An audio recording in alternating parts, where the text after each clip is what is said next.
Hi, everyone. My name is Victoria Anderson Gardner. I'm the moderator today for the Indigenous Sovereignty and Climate Action panel. Today, our panelists include Luke Gleeson, who is the director for the documentary The Scattering of Man, Courtney Skye, who is an activist and Indigenous policy researcher and developer, and Dr. Angele Alook, who is an assistant professor in the School of Gender, Sexuality, and Women's Studies at York University. So today we'll be having a conversation examining environmental racism and Indigenous sovereignty with close attention on the importance of preserving the land and the environment and what that looks like. So first, I'd like to hand it over to Luke Gleeson to introduce himself and his film, The Scattering of Man, which will be screening at the 21st edition of the Real World Film Festival on Monday, October 25th at 5:30 p.m. Thank you, Victoria. I'm Luke Gleeson. I'm from DÄNE Nation in northern British Columbia. First-time director for the film DÄNE YI'INJETL, which translates as The Scattering of Man. It's a story as told from the point of view of my people about the results of hydroelectric expansion in the province and creation of the largest hydroelectric project to date in British Columbia and the impacts that it had on our people. So you were saying, just before we started talking here, you're telling me about the film itself. I'd actually like to hear a little bit more about that before we go more into everything else we'll be talking about here and before we introduce everyone else. So you're telling me about how the visuals in your film, very beautiful, very striking. You want to continue telling me about what you were saying before? Yeah, so for me, I mean, the territory was always a character in the film. I mean, it's what we're fighting for and what we're trying to, keep healthy and strong for our future generations. And, we spend a lot of time, like I mentioned earlier, sort of when we're starting our conversation there, I was told there's no such thing as B-roll in film. And we spend a lot of time trying to capture the beauty of the country and the territory where we live. And we have a very, very vast and diverse territory. And as you can see in the film, it's very mountainous and rugged. And that's why they call our people the Sikane Dene people, as we're people of the mountains. So we spend a lot of time in the mountains and procuring our sustenance and everything for the winter months and everything. And it's still a really big part of everybody's lives. So I didn't want to feel that we were looking at something that had happened, but something that's, continuing to happen, and the realities of where we live, where we work, where we play. But the beauty that's there, it's always there, and that spirit of the land. And I think that that's a common theme that people can identify with, is that spirit and connection that we have to the land. Yeah, you can definitely feel that in those shots. You can just feel yourself breathing with the land. That's how I felt while I was watching it.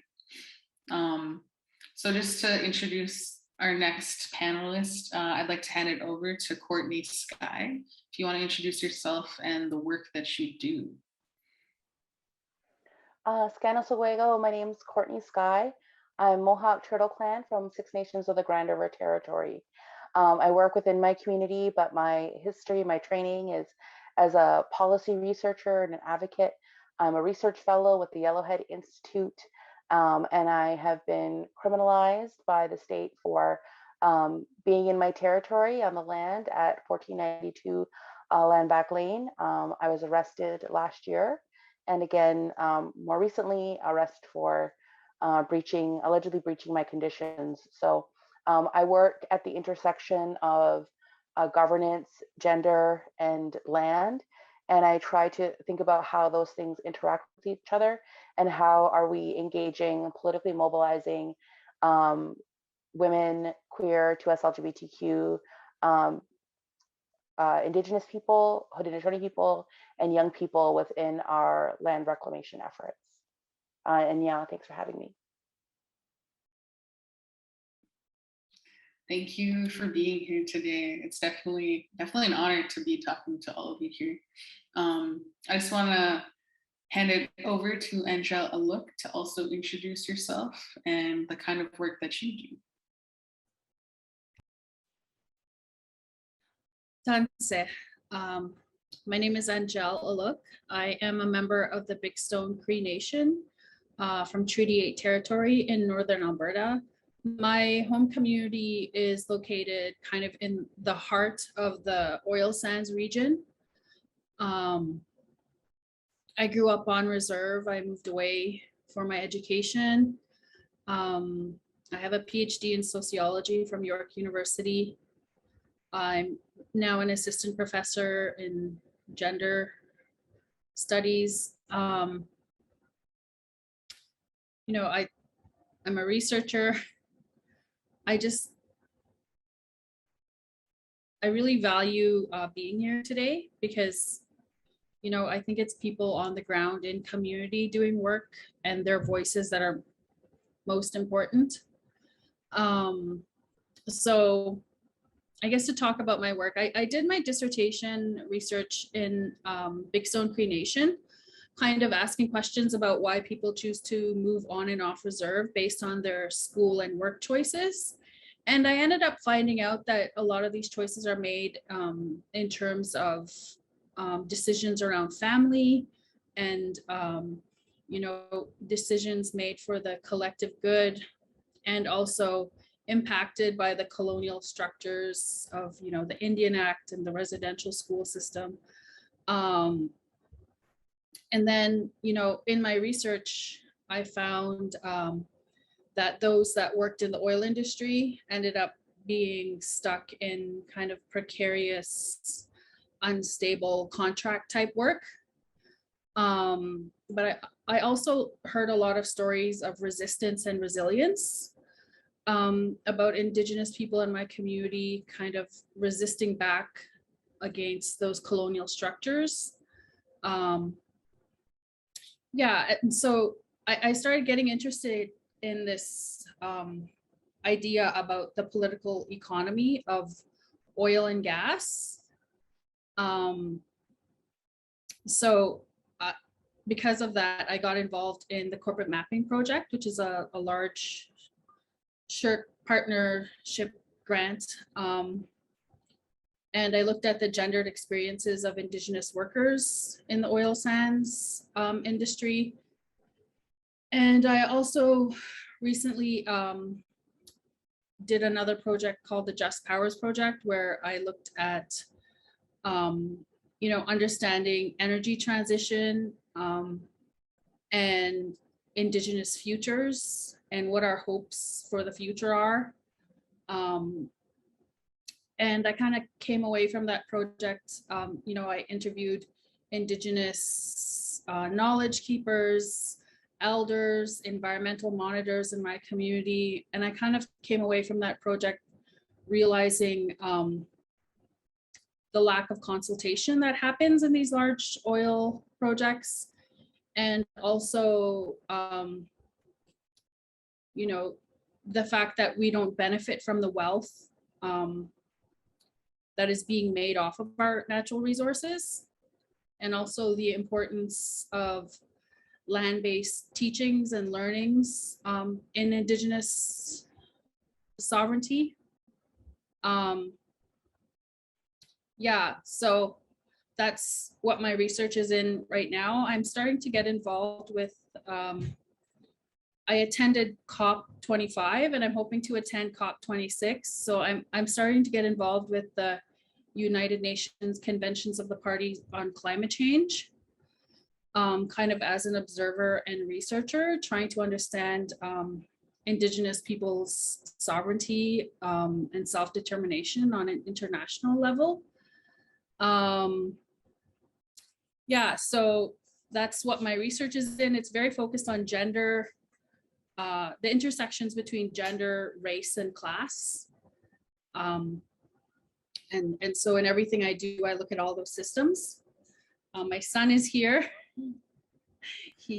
I'm gonna have to keep him away. And of course he's shirtless.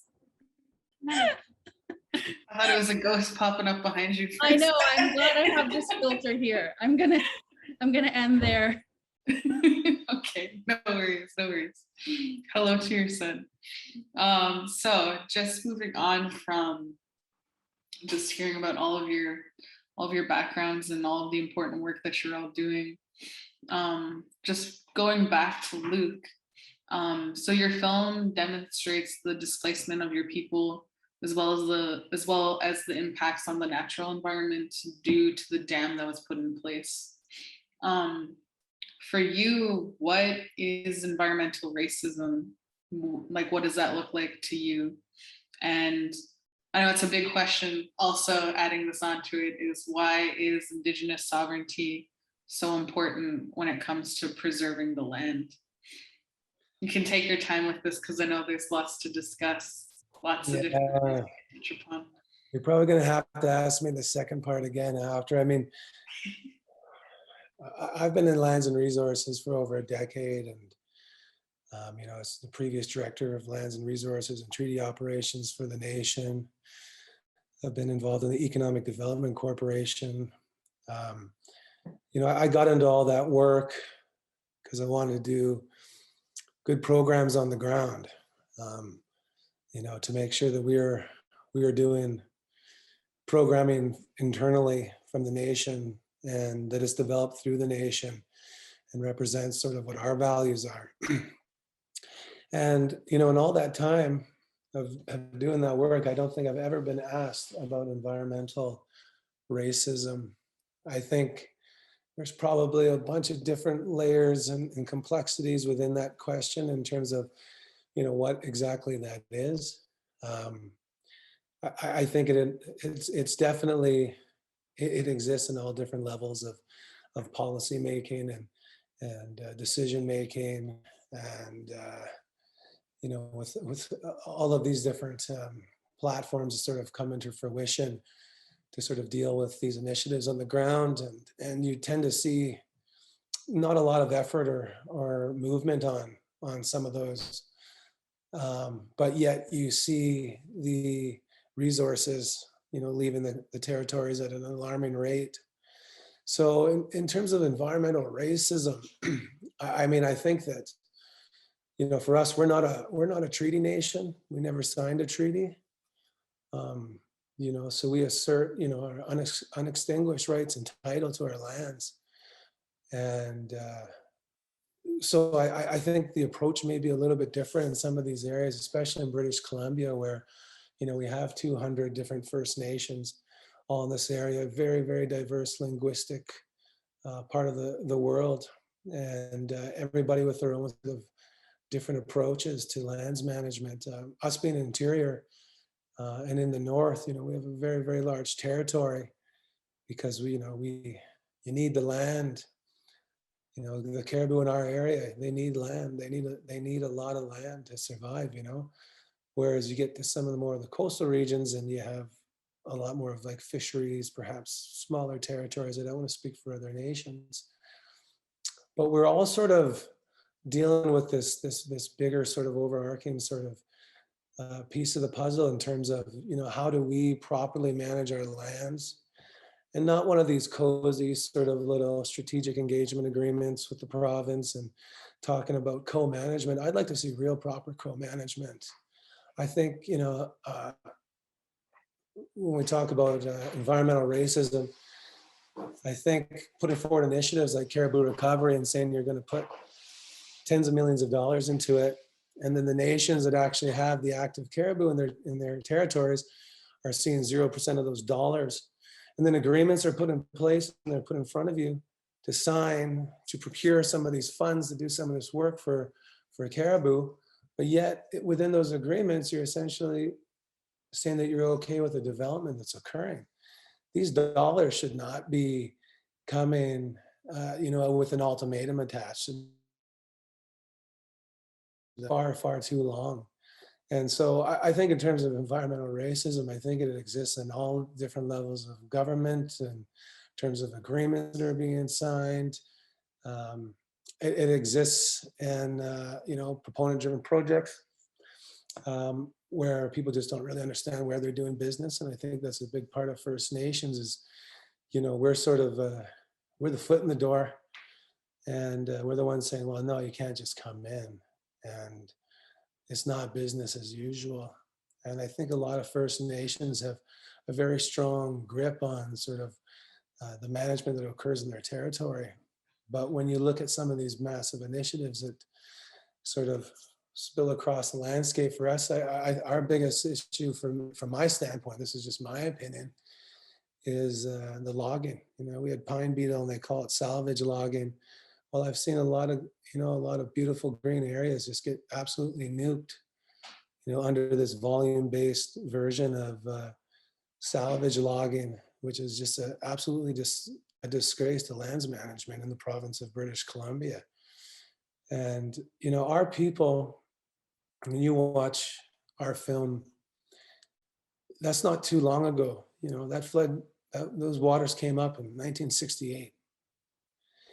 I have uncles and people that are still telling stories.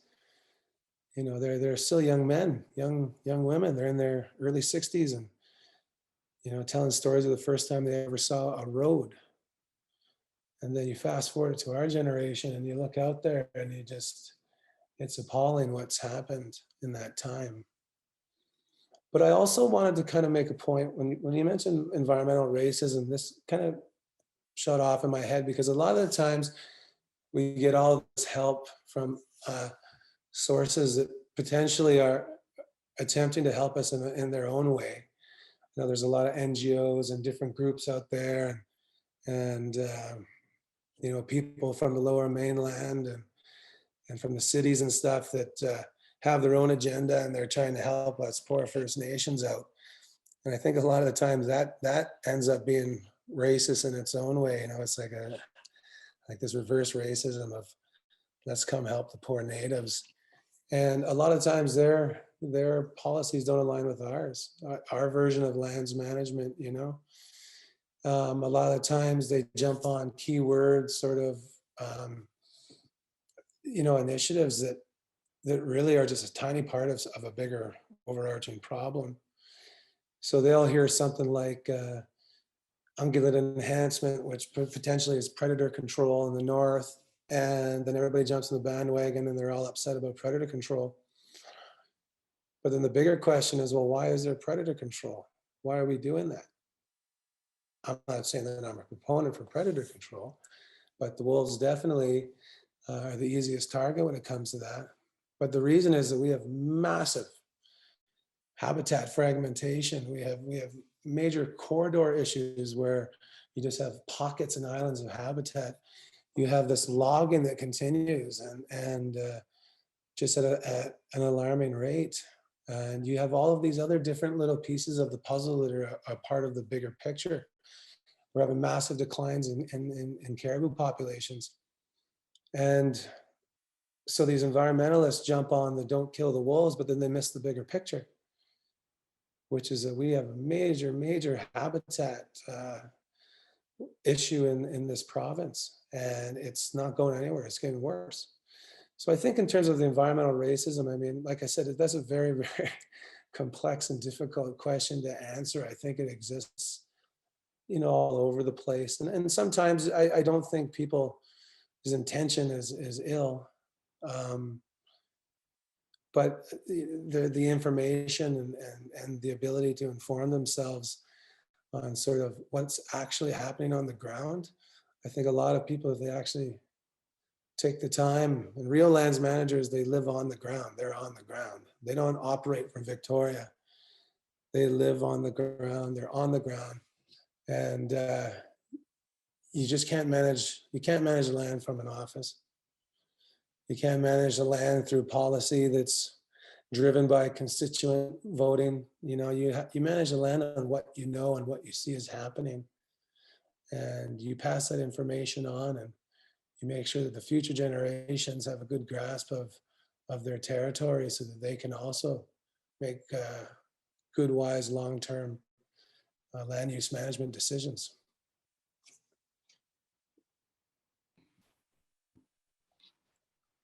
Bit of a rant, but I hope I touched base on some of the environmental racism that you were asking about. Oh yeah, no, you definitely did.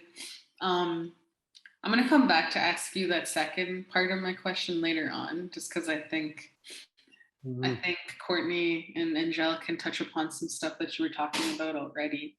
So Courtney, just kind of stuff that Luke was touching upon in regards to policy, like change or policy development. So you have a background in reimagining traditional approaches to policy development. Can you elaborate more on how policy change can help tackle environmental racism, climate change, etc.? Yeah, I think for communities that are looking to tackle some of the colonial laws that exist in their territory, there's definitely a lot of strategies and tactics that people can use to like influence decision making or create change, right? Like if we look at Canada and the provinces and the way that, you know, laws are set up between the federal government, the way that the powers are divided between the federal government and the provinces, and then you get to the municipal level where, you know, planning and zoning and for, you know, development happens. There's these different layers to, you know, there's these layers that happen. And so you know, Indigenous people, Aboriginal people have rights and title respected or supposedly a part of the Canadian Constitution. But then by the time you filter through all these colonial laws and all these layers and you get to the local level, you end up at municipalities that don't have that same obligation to meet that constitutional requirement that's set out in the Canadian Constitution.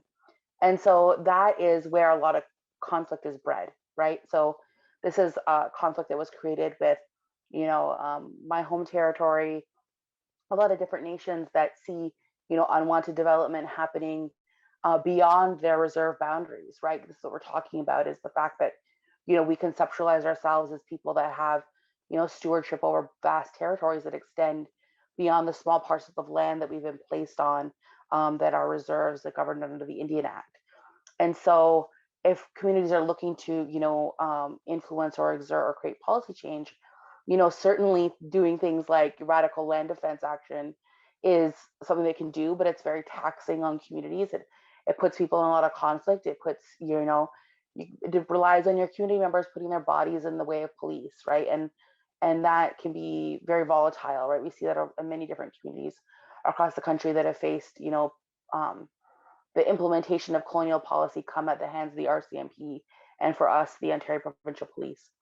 So I think that, you know, if people are looking to create change, there are ways where you can talk about, you know, existing mechanisms for having input within that, but also realizing that a lot of policy, a lot of provincial law comes under review at, you know, regular intervals.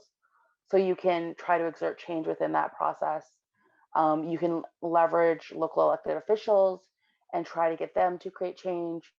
You can create private members bills. You know, these are kind of the civic engagement that extends beyond, you know, voting, right? A lot of people say, well, you have to vote, but there's change and opportunities that can happen every single day where people can impact many different levels of government to talk about the fact that Canada is a country that's based in colonial lies, that set up a legal regime that makes it legal to dispossess and displace Indigenous people from their land stewardship. And so the more that we're working, the more we're advocating, the more that we're making people aware of this reality that Canada is a wealthy country because it steals its wealth from Indigenous nations, exploits lands, displaces animals, displaces Indigenous plants, you know, poisons our water to be able to create profit, and then uses that to then further oppress us, right? So we're at this point as people, as currently being colonized, currently fighting this oppression. And so there's a lot of different strategies and tactics that can be used. For some people, you know, that looks like digging up roads. For other people, it looks like advocacy and partnership, right? But there's a lot of different ways that we can push back and fight back and organize to be able to exert and re-exert our stewardship beyond our reserves, and look at how, you know, the river systems, the water systems, the plant systems, you know, the animals that migrate through our territories, how are their rights respected? You know, how are they acknowledged as entities and beings that are entitled to exist, that require certain environmental standards to be able to exist, because they have as much a right to life that we do, right? So we can blend in our own cultural values, our own nationhood values into how we're advocating, how we're creating change. And that can happen any time of the year, through any election cycle, right? And that's the thing that's like most um, most inspiring for me. Like, as much as it seems like climate change is happening, land dispossession is always happening, but our communities band together, work together, and across the country show solidarity for one another and show up for one another, to know that we will continue to act and support one another so that we can, you know, one day be free of this oppression.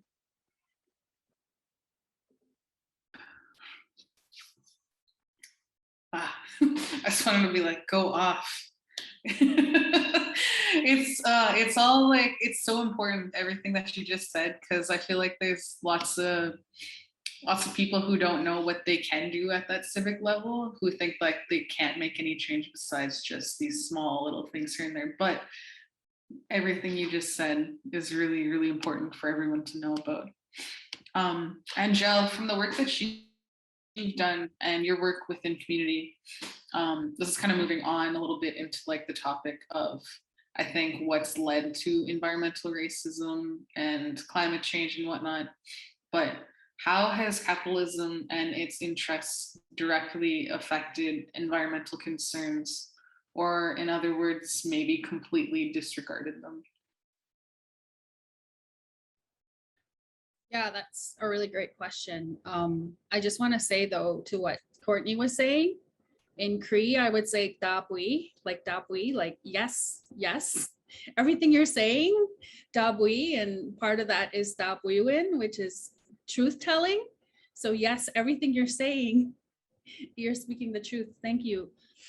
Yeah, so it's really interesting. A lot of my work now is really focused on understanding the relationship between the colonization of Indigenous peoples and the capitalist systems that oppress us, and also the relationship between colonialism, capitalism, and patriarchy, like from an academic perspective. But I actually started out my career while I was in graduate school. I was trained as a labor relations advisor for the federal government, for the Department of Indian Affairs. And then I also worked for the labor program under the Harper government, working as a labor advisor. And then while I was finishing my PhD, I worked in the labor movement for the largest public sector union in Alberta.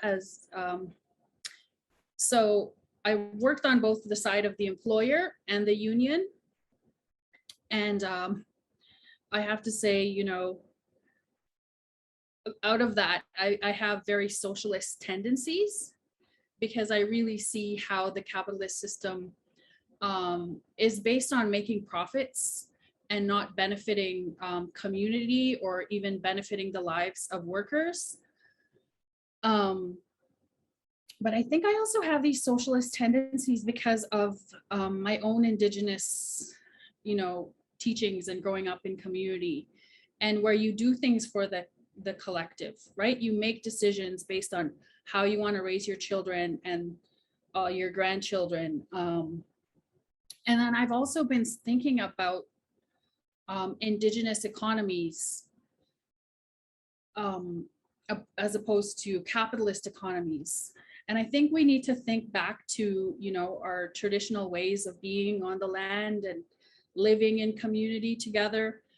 And when I think of work like Kim Anderson's writing about, you know, Indigenous womanhood, and also looking at how we used to have economies of sharing and caring and reciprocity. We have, you know, communities where they practiced potlatch, where they practiced the Sundance and sharing, and even when you go to community today, like if my mom calls me, she's like, "Gamitsun, have you eaten? Are you eating?"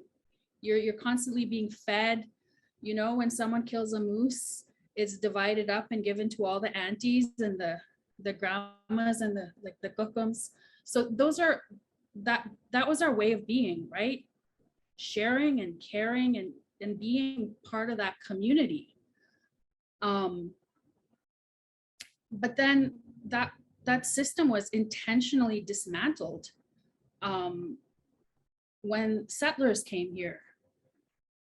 And the way they did that was taking away the powerful roles that our women had as political and economic leaders, and taking away the autonomy that our women had, and really inserting a patriarchal system and a hierarchy, right? Through the Indian Act, where the man was the decision maker. And also that was implemented through residential schools, through the church system, this patriarchal understanding of community. And that really fit well with the capitalist understanding of eventually making us wage workers, you know, which is a very individualistic society. And so another part of that is not only did they strip us of, you know, protecting our women and lifting up our women as leaders, they also, part of that was land theft, right? Not only is there violence being committed towards our women now, and it's normalized within our society, and this violence is intensified in areas of resource extraction, but for this capitalist system to work, violence also needs to be committed towards our lands, right? In order for capitalism to exist in Canada, there needed to be land theft. We were swept and displaced off the lands and put on reserves. We were alienated from our lands, and our languages and our ways of being were connected to our relationship to the land. And so that destructive land theft really led to Canada's economy. And Canada's economy, it was a white nation building project, because, you know, our community and our families were destroyed, and settlers were put here and made to work the land, right? Settlers came and settled on parcels of land, and then, you know, through treaty and through all of these different processes, everything ended up being crown land. I don't think I'm explaining that properly historically, but you know, Canada, where we are now is most of it is crown land. Most of the land in Canada is not owned, or Indigenous people don't have full sovereignty over their land. And Canada's economy is based on resource extraction, right? Mining, forestry, oil and gas, you know, fracking, all of these things. That's what leads our economy. And coming from, you know, Alberta, when we looked at the numbers, I think at the time I was doing my research with the corporate mapping project, about 30% of our GDP actually came from oil and gas. And only about 6% of people were employed in oil and gas. And of those, the people that were earning the highest amounts of money were white men, not racialized men, not racialized women, not Indigenous men and women. It was white men making the most money. So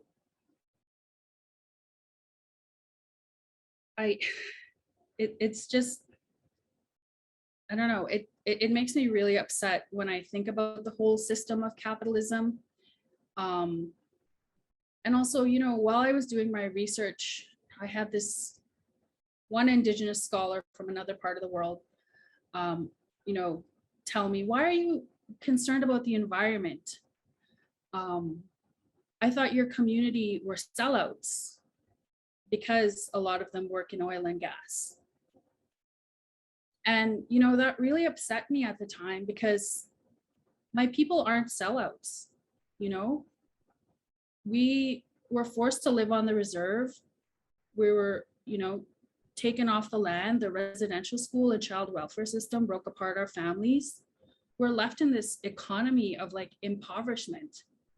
They starved us on purpose, right? To put us into this system of subjugation and exploitation.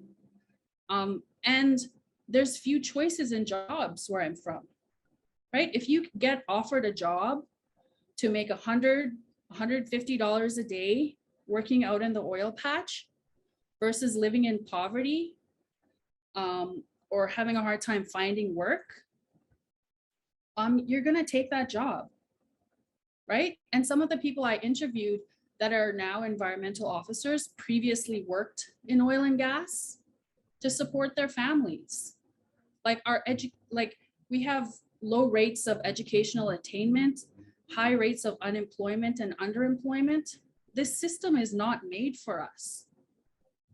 And, you know, one of the things when I interviewed the environmental manager in my community, one of the things he said is that the wealth that sustains the Canadian economy is underneath our feet.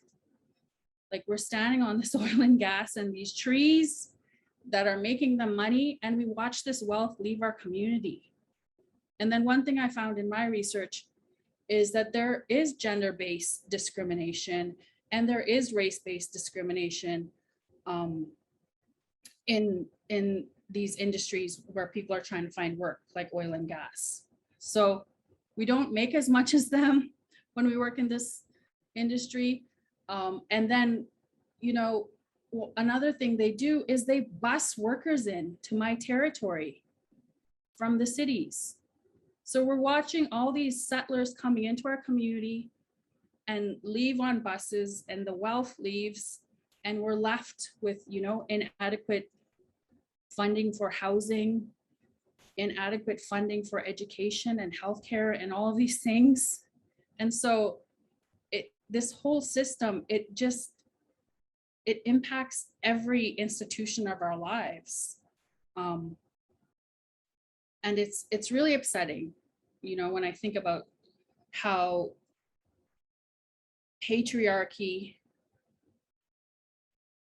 creates more violence towards our women, how capitalism creates more violence towards our land, how colonialism tears our families apart and takes us away from our relationship to the land. All of these systems work together, and it's overwhelming at times.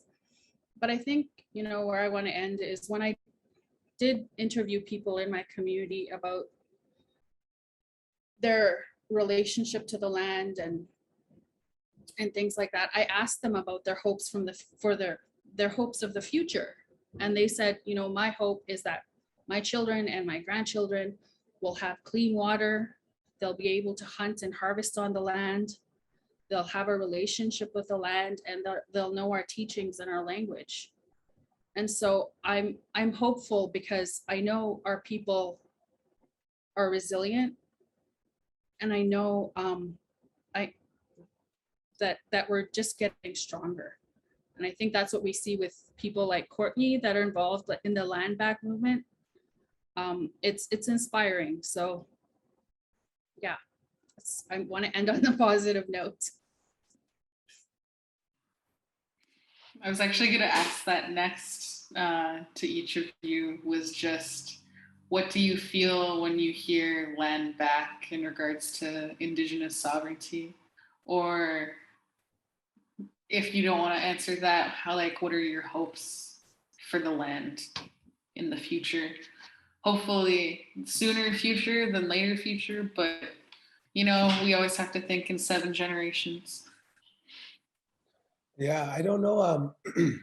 Like I said, we're in a bit different position in terms of, you know, being non-treaty. You know, we regard the land as ours. I mean, the majority of the people in the territory are First Nation. We build where we want, when we want. And so that's not to say there's not complications. I don't recognize Crown land. If there's a treaty process and they want to discuss land quantum, I mean, we have a long, long ways to go before that actually starts to come into fruition with any sort of meaning attached to it. With that being said, though, if they want to sit down and negotiate,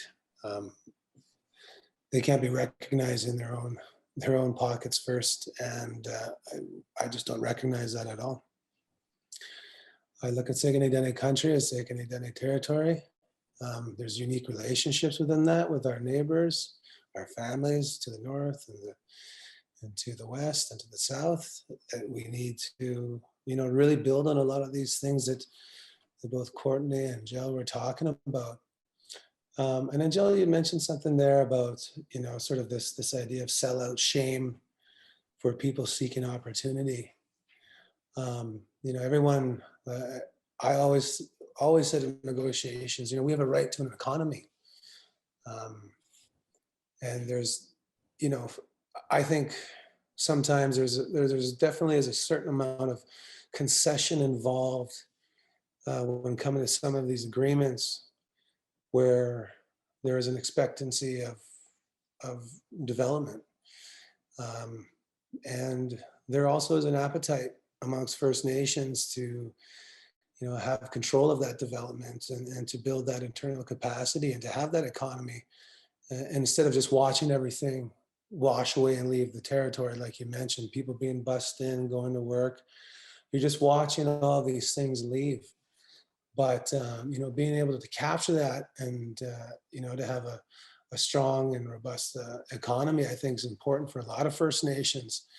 And sometimes you do get to sort of called a sellout if you are involved in any sort of development. You mentioned also the wage worker. It was the Indian Act that removed us from the economies before when our people were flourishing in these early marketplaces. Whereas now, a lot of it has, devolved into wage. So as we start to build and diversify and have our own economic benefits coming back to our nations, sometimes there's that struggle and that pull where, people say, well, these are supposed to be natives, why are they selling out? Well, we have infrastructure needs, we have health needs, we have many different needs for our people and our membership, and also our identity as a nation and being, who we are. We designate what that is, nobody else does. And a part of the land is not just protecting it so nothing moves on it, but it's also working with it for the future generations, because we're not going back to where we were anytime soon in terms of these developments and movements going forward. And we are in a very, very tricky situation. But we do have a right to an economy, and we shouldn't have to feel any sort of shame in engaging in that. I think the best practices definitely come from a cultural standpoint. They come from the land, but we are in that situation now where we have to look to work together as nations and work with our people and work with our land to create, strong, sustainable, forward-looking economics for our people.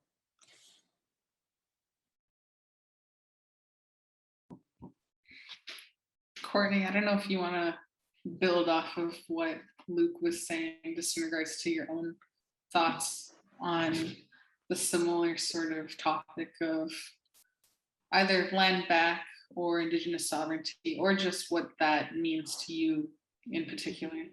Yeah, I think we talked about it a little bit earlier, but I think that when we talk about sovereignty and we talk about stewardship or we talk about land back, it really centers people. And I'm hoping that we can come to conversations that kind of decenter humans a little bit and talk about where, Indigenous distinctiveness really comes from.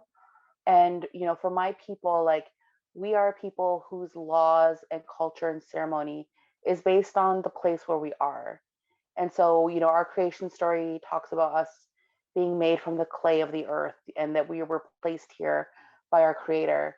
And so we form our culture, our identity, because we were placed in a specific area and we were the last thing placed here. And so all the plants, all the medicines, the waters, the thunders, the environment, the everything, the plants and animals, they were all placed here first. And they are what guides our culture, guides our identity. And so, the ceremonies that we have, our ceremony cycles, it can only exist in this place where there are ash trees, where there are maple trees, where there are wild strawberries, where there are grapes. There's a specific kind of environmental ecology where Haudenosaunee people can only exist there as Haudenosaunee people. And there are only, every nation, whether they're desert people or ocean people or mountain people, they can only exist in those places. And that's where we draw our identity from. And so I think that we should talk about land back in the idea, in the sense that, there are broad territories that we are the people who have stewarded within that land, how to live in balance with that territory for millennia. And so that's what we're talking about. We're talking about restoration of stewardship, right? It is restoring the respect for the land and the environment and all the other plants and animals that need to exist there. Because even though we throw garbage in our rivers and we can build water treatment plants to treat the water that comes out of our taps, for urban cities, that doesn't exist for the plants. That water treatment plant doesn't serve the animals. And so we have to think about, who are we sharing this territory with? And not just, for settlers or newcomers or Black, our Black kin, like, we have to also think about the animals that are here and how we've displaced them from their territories as well, and how we balance and how their lives have been irreparably changed by, unwanted development that's happened. So I think that's where my thinking is moving forward. How do we blend in more of this idea and this consciousness of we share this territory with many, many different beings that have as much as right as us to exist and live and thrive here, and to challenge, new technologies and, the way that we live and the harm that that causes. We talked about capitalism earlier, and capitalism is kind of based on this like never ending development, continued exponential growth. We've created an economic system that relies on continued exploitation, and we need to pull back, right? Because the way that we're living is unsustainable. It's driving the climate catastrophe that we're facing, and we need to figure out how to deal with this. And it comes from, radically thinking new things. But for me, I really see reconciliation and addressing climate change as being the same thing. Restoring and dealing with climate change means that we have to reconcile and deal with reconciliation. But that means not just with like Indigenous peoples, but also Indigenous plants and animals and the environment that we've created that has been so drastically harmed by our actions, consumption, and living out of balance. So I hope that, we can have these types of ideas, we can push and organize to create changes at many levels of government to make these connections between, climate, land use, laws, and where we're going, right? And that future sees Indigenous people thriving and aspiring to things beyond just healing our nations and recovering from residential schools, that we can actually build lives of love and love one another, take care of one another, and take care of our kin networks, and that we can thrive and we can continue to thrive. And we'll build off of the resistance that our ancestors have thrown down before us.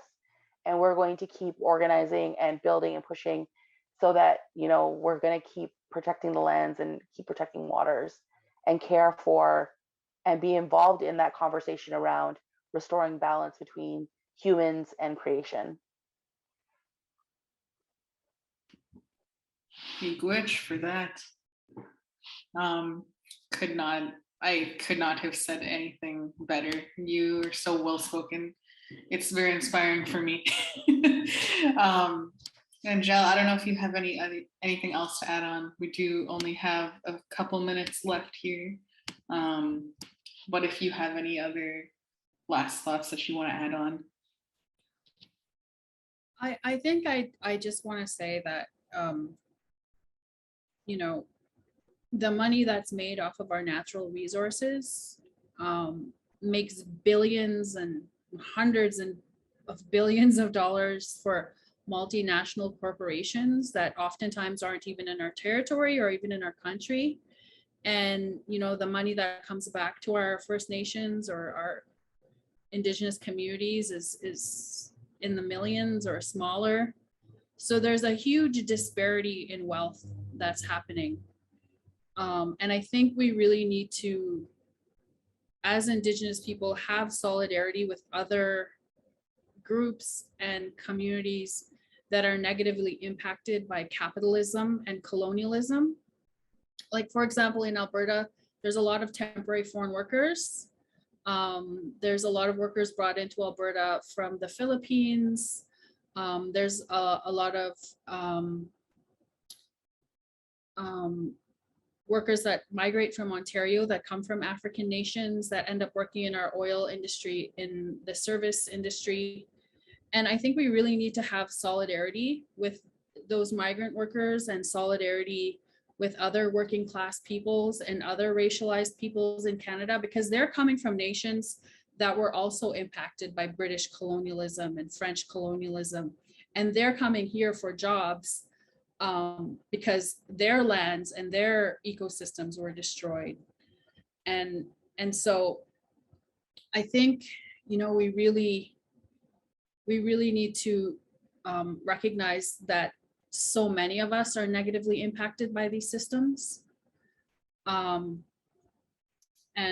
so, yeah, I think I'll end with that. Yeah, I don't know what else to say.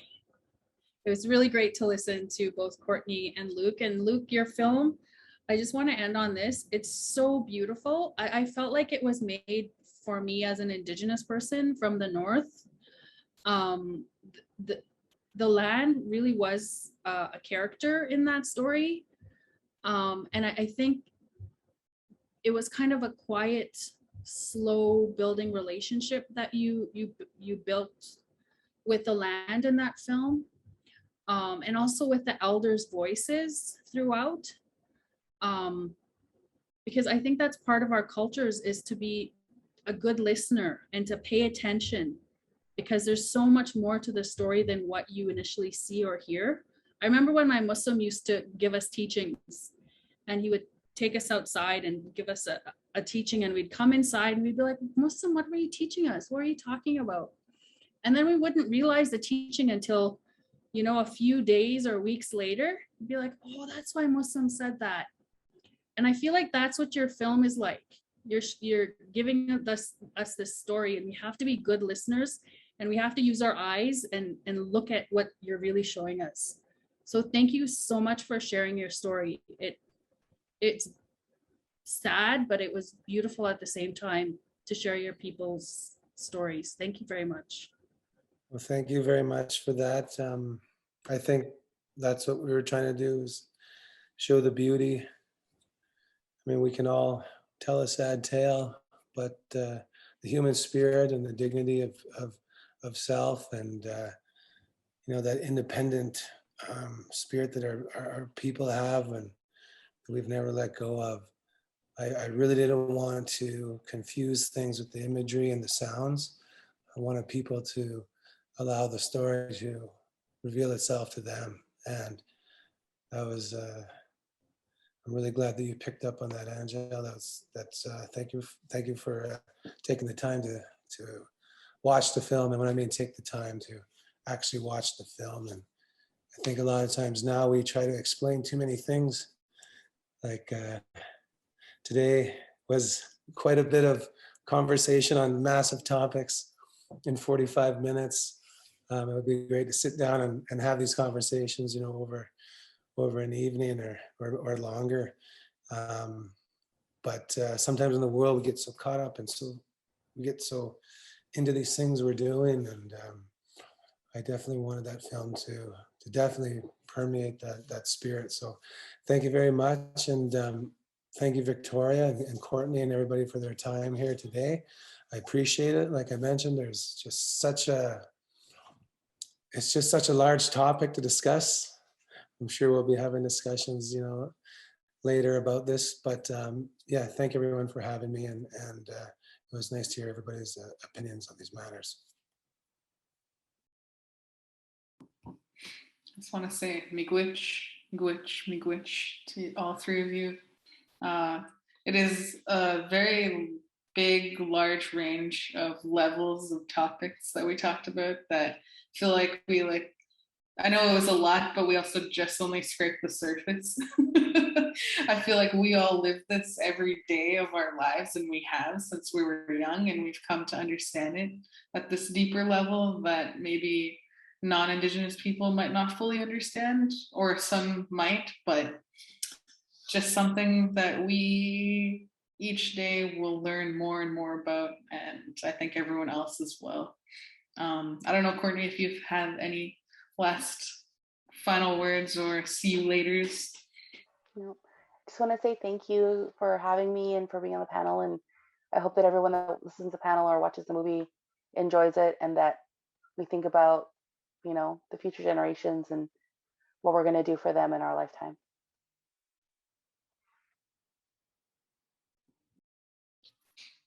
Miigwech. Just want to say thank you to anyone who watches this or listens, and please make sure to check out Luke's film.